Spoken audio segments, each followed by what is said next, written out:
The gates of wrought iron stood silent on Pittsburgh's Fifth Avenue in the summer of 1941. Behind them, a 65-room mansion prepared for its final days. Italian immigrants arrived with sledgehammers and crowbars, ready to dismantle what had once been the grandest residence in Pittsburgh.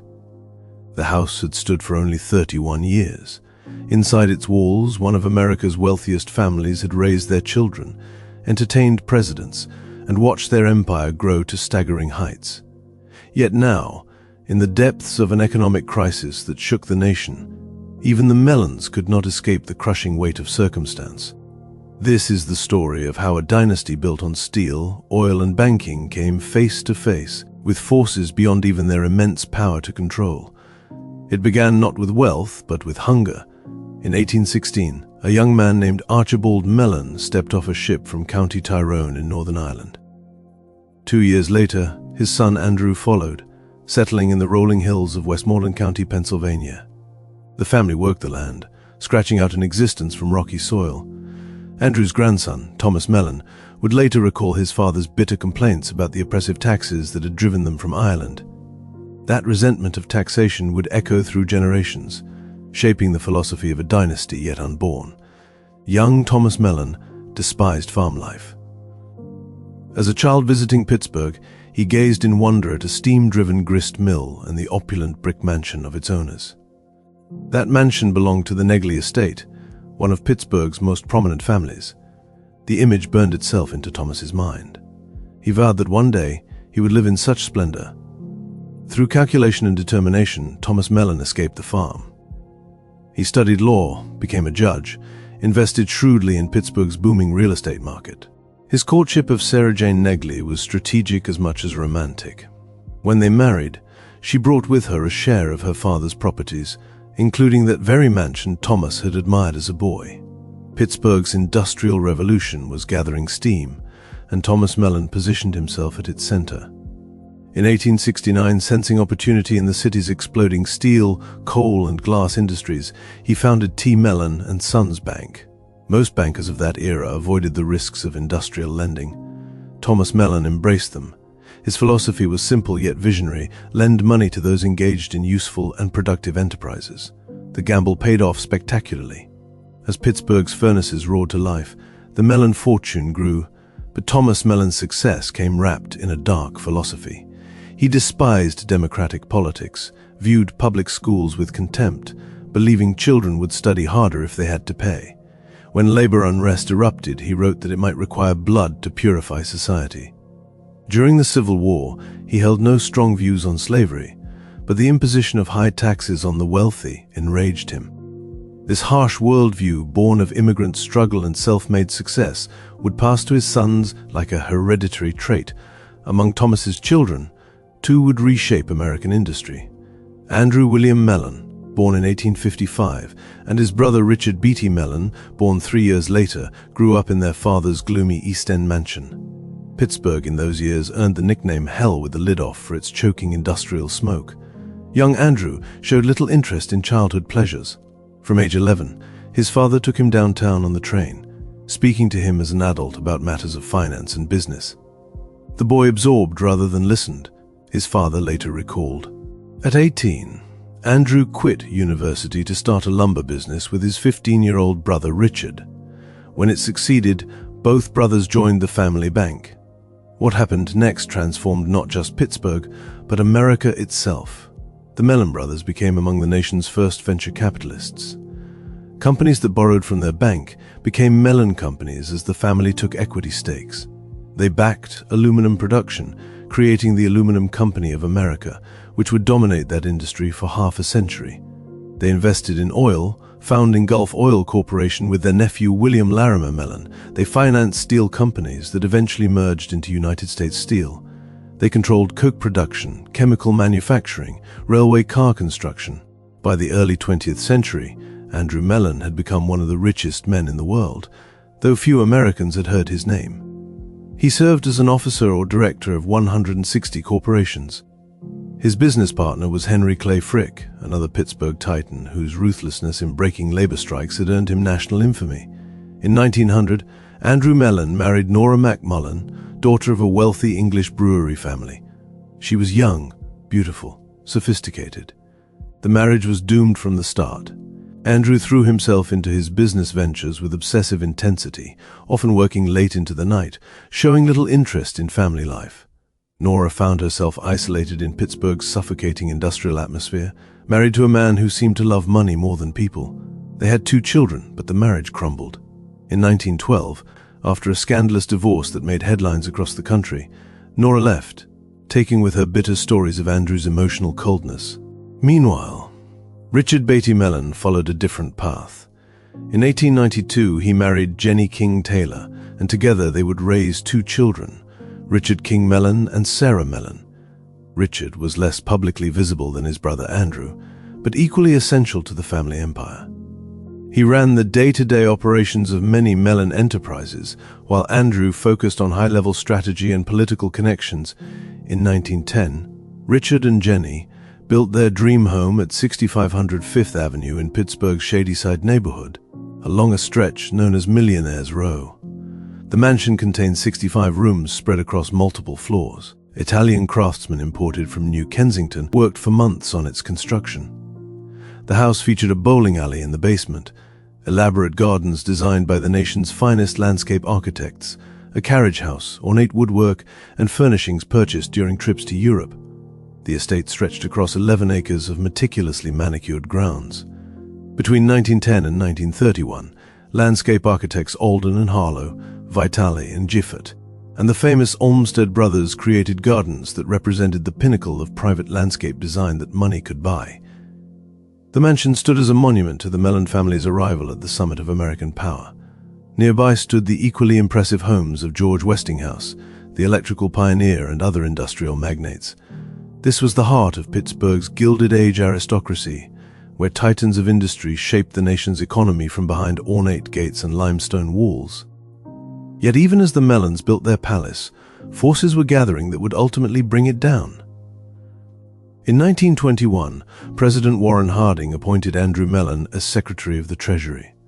When Harding mentioned the name, he reportedly said, "I never heard of him." Few Americans had.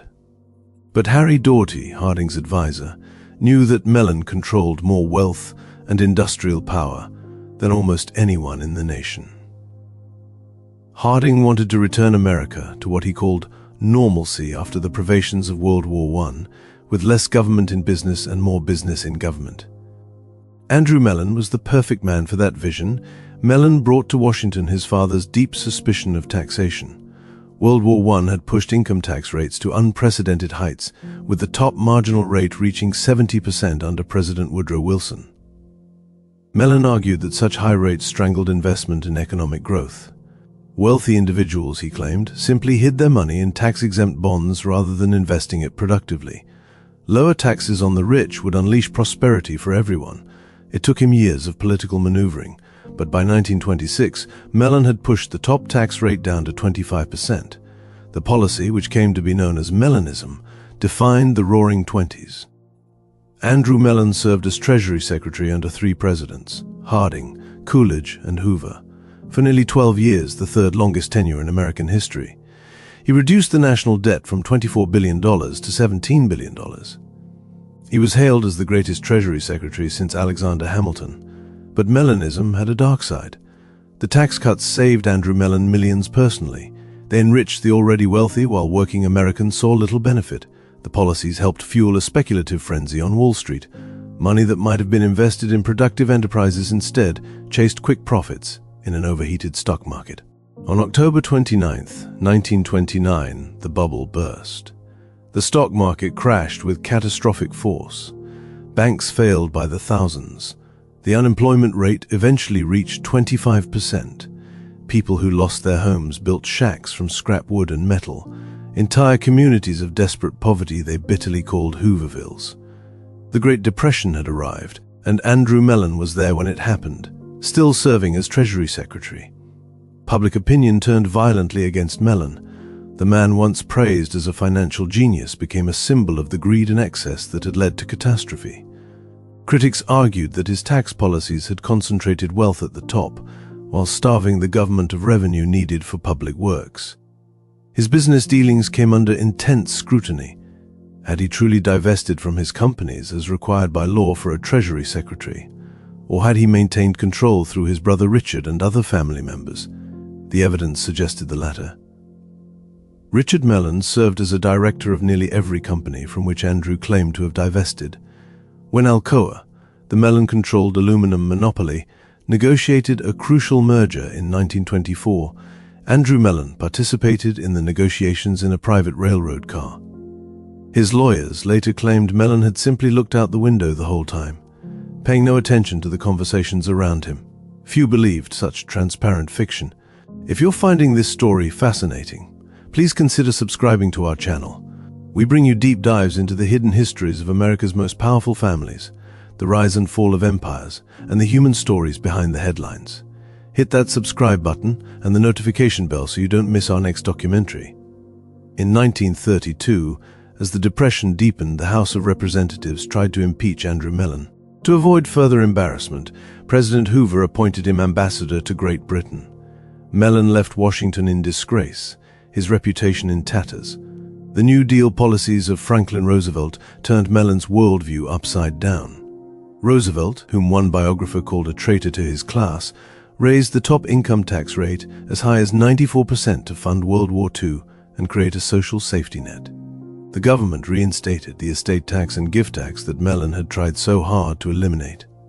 Then came a hammer blow to the Mellon family fortune.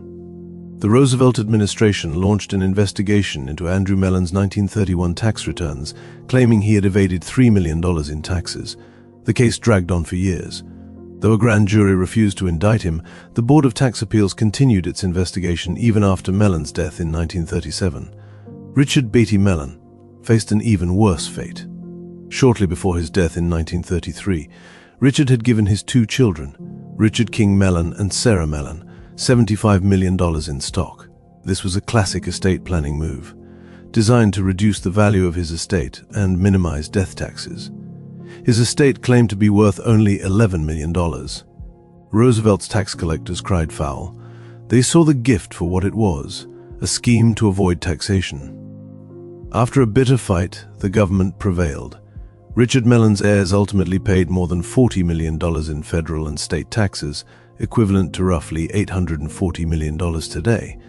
The Mellon family, despite their vast wealth, was not immune to the economic forces reshaping America. High property taxes on their Pittsburgh estates became increasingly difficult to justify.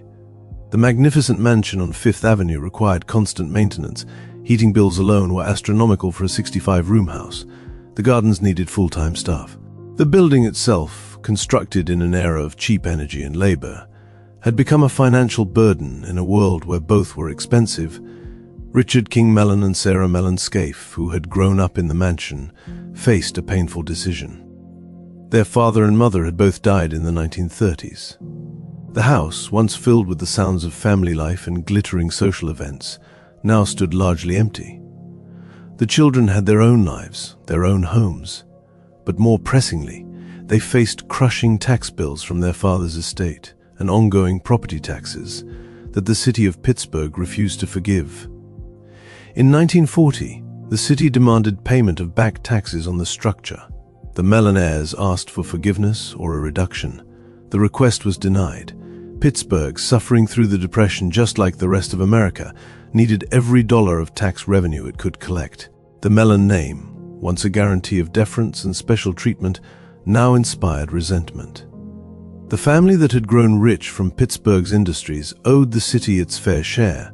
The decision was made. The mansion would be demolished. In 1941, as America prepared to enter World War II, the great house came down, but in a remarkable turn of events, the demolition became an act of accidental preservation. Father Bob Fusco, pastor of a parish in New Kensington, learned that the Mellon mansion was being razed.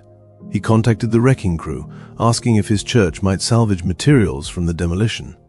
To his astonishment, he learned that all the materials could be his merely for the cost of hauling them away. Italian immigrants, who had helped build the original mansion, now worked to save what they could. They carefully dismantled ornate woodwork, salvaged marble and stone, preserved decorative elements that had cost fortunes to create. These materials were transported to New Kensington, where they were incorporated into the construction of Mount St. Peter Church. The church was dedicated on July 4, 1944. Visitors today can still see elements of the Mellon mansion in that church.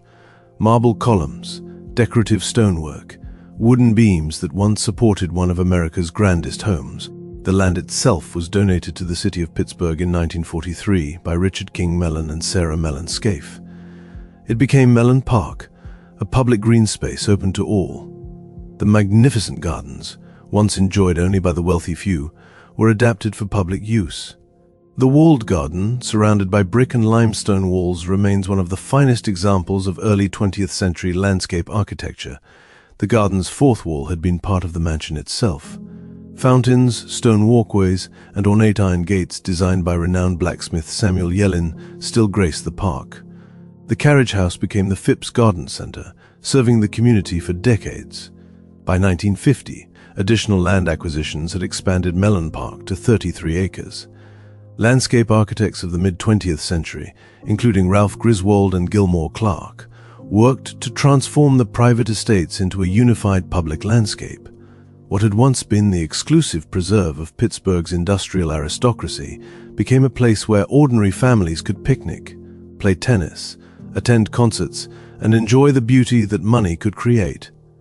The story of the Mellon Mansion's destruction reflects the broader transformation of American society in the Depression era and World War II years.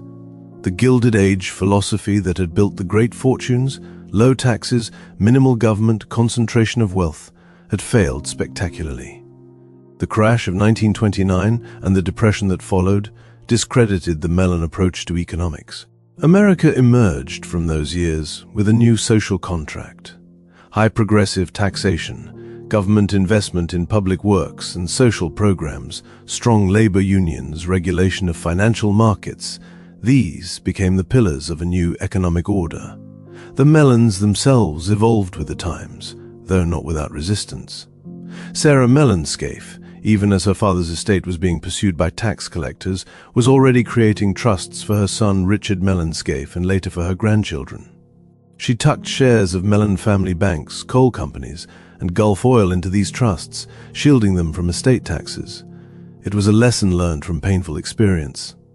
Future generations of Mellons would be far more sophisticated in their estate planning. Richard Mellon, Sarah's brother, became a powerful civic figure in post-war Pittsburgh. He led what became known as the First Pittsburgh Renaissance, using family money and influence to help rebuild the city's downtown and support its cultural institutions. The family donated generously to universities, hospitals, museums. The Carnegie Mellon University bears the family name alongside that of Andrew Carnegie, their father's generation's rival and sometime ally. The National Gallery of Art in Washington, D.C. was founded with Andrew Mellon's art collection and funding, a final attempt to salvage his reputation through philanthropy, yet the family's direct connection to Pittsburgh gradually weakened. Andrew Mellon's descendants scattered, with none maintaining significant presence in the city. The Mellon Bank, which had been the foundation of the family fortune since 1869, eventually merged with the Bank of New York in 2007, becoming BNY Mellon with headquarters in New York. The Pittsburgh that the Mellons had helped build was moving on. Today, visitors to Mellon Park can walk through gardens that once belonged exclusively to one of America's richest families. Children play on fields where Gilded Age plutocrats once strolled. Tennis courts, basketball courts, and baseball diamonds occupy land that represented concentrated dynastic wealth. The park hosts an annual craft festival each September, drawing thousands of visitors. The walled garden, lovingly maintained, stands as a reminder of what beauty and craftsmanship human hands can create when resources are unlimited. Nothing remains of the 65-room mansion except photographs, memories, and the salvaged materials incorporated into Mount St. Peter Church. The house that took millions to build and years to construct was erased in a matter of months. One of the richest men in America had built it, and his children tore it down when it was only 31 years old. The demolition was not simply about unpaid taxes or maintenance costs, though those were the immediate causes. It represented a fundamental shift in American values. The Mellons had believed, as their patriarch Thomas had believed, that wealth was virtue, that success justified itself, that taxes were theft, that the lower classes needed to be kept in their place. The Great Depression shattered those certainties. It revealed that the prosperity of the 1920s had been built on sand, that concentrating wealth at the top did not create prosperity for all, that the market left to itself could produce catastrophe. The mansion's destruction was the physical manifestation of a dynasty under pressure. Not the pressure of poverty. The Mellons remained enormously wealthy even after paying their tax bills, but the pressure of a changing world where their philosophy had been tested and found wanting, where their names, once synonymous with progress and prosperity, had become associated with greed and economic disaster, where even their grand homes could not be maintained in a society demanding that wealth contribute its share to the common good. Richard Mellon Scaife, Sarah's son, would use his inherited millions to fund the rise of modern conservative politics, creating think tanks and publications that promoted a return to the Mellon economic philosophy. The Heritage Foundation and countless other organizations received Scaife funding over the decades. The ideological battle that began in the 1930s between the Mellon approach and the New Deal approach continues to shape American politics today, but on Fifth Avenue in Pittsburgh, where the great mansion once stood, there is only the park. The gates remain wrought iron guardians now protecting not a private palace but public space. The gardens bloom each spring, tended by city workers rather than private servants. Families spread blankets on grass where industrialists once planned their empires. The walled garden, surrounded by limestone that witnessed the rise and fall of a dynasty, stands open to anyone who wishes to enter. The story of why the Mellons abandoned their Fifth Avenue mansion is ultimately a story about the limits of wealth and power. It reminds us that even the mightiest fortunes are subject to forces beyond their control. Economic collapse, changing social values, democratic demands for fair taxation. These proved stronger than all the Mellon millions.